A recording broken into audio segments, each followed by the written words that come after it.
سورہ فجر کی پہلی آیات میں کچھ قسمیں کھائی گئی ہیں، ان کی وضاحت کر دیجئے ان آیات کی۔ جو سورہ فجر کی قسمیں والفجر ولیال نشر والشفع والوتر، اس میں بہت سارے پہلو ہیں، کچھ نے حج کی راتیں لیا ہے، کچھ نہیں لیا ہے۔ اصل میں عربی زبان میں قسم کا مطلب پہلے سمجھ لیجئے۔ عربی زبان کیا ہماری زبان میں بھی تھا، لیکن اب وہ کم ہو گیا ہے۔ تو قسم جو ہوتی ہے وہ دو معنی کی ہوتی ہے۔ ایک یہ ہوتا ہے کہ میں مثلا جب ہم اللہ کی قسم کھاتے ہیں، اللہ کی قسم میں سچا ہوں، تو اس کا مطلب ہے کہ میں اللہ کو اپنا گواہ بنا رہا ہوں، اس کو حاضر ناظر جان کر کہہ رہا ہوں کہ میں جھوٹ نہیں بول رہا، تاکہ میرے ایمان کی وجہ سے تم یہ مان لو کہ میں خدا کے حضور کھڑا ہو کر خدا کو حاضر ناظر مان کر یہ کہہ رہا ہوں۔ تو گویا یہاں پر خدا پر ایمان دلیل بن رہا ہے کہ میں جھوٹ نہیں بول رہا۔ دوسری قسم جو ہوتی ہے وہ ہوتی ہے ثبوت کے طور پر۔ مثال کے طور پر میں یہ کہوں کہ یہ ٹوٹا ہوا گلاس گواہی دے رہا ہے کہ کوئی بچہ یہاں آیا ہے جس نے گلاس گرایا ہے، تو اس کے لیے عربی زبان میں قسم کا لفظ بولا جا سکتا ہے۔ یہ اس گلاس کی قسم کہ یہاں کوئی بچہ آیا ہے، اس ٹوٹے ہوئے گرے ہوئے گلاس کی قسم کہ یہاں کوئی آیا ہے، تو اس معنی میں بھی قسم کا لفظ بولا جاتا ہے۔ تو سورہ فجر کیا پورے قرآن مجید میں جتنی قسمیں کھائی گئی ہیں وہ ساری کی ساری اسی معنی میں ہیں، دلیل کے طور پر، ثبوت کے طور پر۔ تو فجر ثبوت دیتی ہے، 10 راتیں ثبوت دیتی ہیں، پھر طاق راتیں اور جفت راتیں ثبوت دیتی ہیں کہ اپنے ٹائم پر قیامت ہوگی۔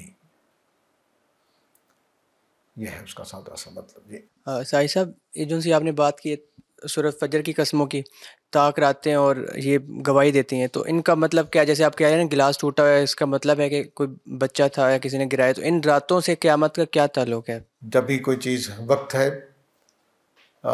وقت کا گزرنا، فجر، رات کا آنا، پھر رات کا چلے جانا، 10 راتوں کا آنا، پھر ان کا طاق اور جفت ہونا، یہ ٹائم کے پیسج کے معنی دے رہی ہے۔ چاند کا مکمل ہونا، تو یہ ٹائم کا گزرنے کو مراد دے رہی، ٹھیک ہے۔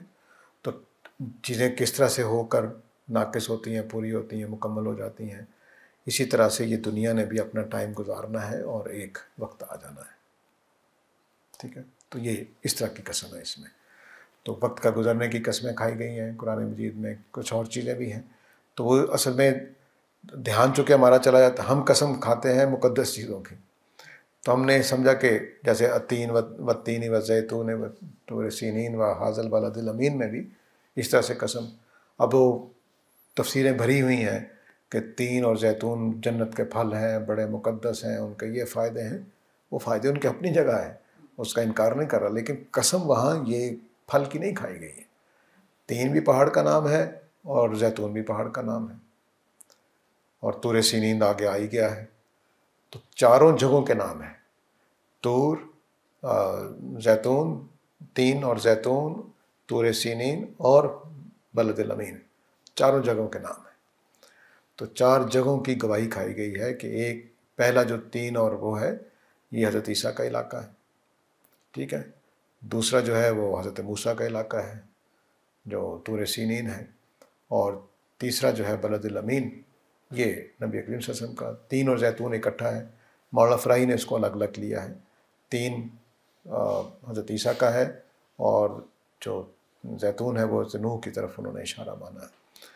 تو ان چاروں رسولوں کے مقامات یہ گواہی دیتے ہیں، ان چاروں رسولوں کے یہ مقامات یہ گواہی دیتے ہیں کہ انسان کو اس طرح سے پیدا کیا، لیکن وہ یہ ہو گیا، یعنی ان کی جو رسولوں نے وہاں کام کیا، دعوت دی، اس کو ثبوت کے طور پر پیش کیا۔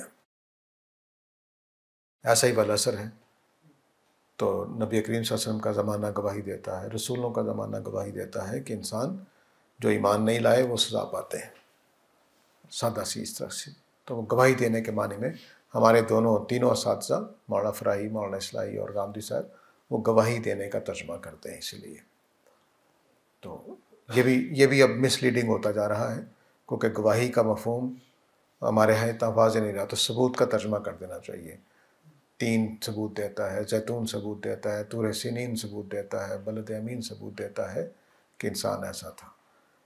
رسولوں کا زمانہ ثبوت دیتا ہے کہ جو ایمان لائے وہی بچتے رہے ہیں.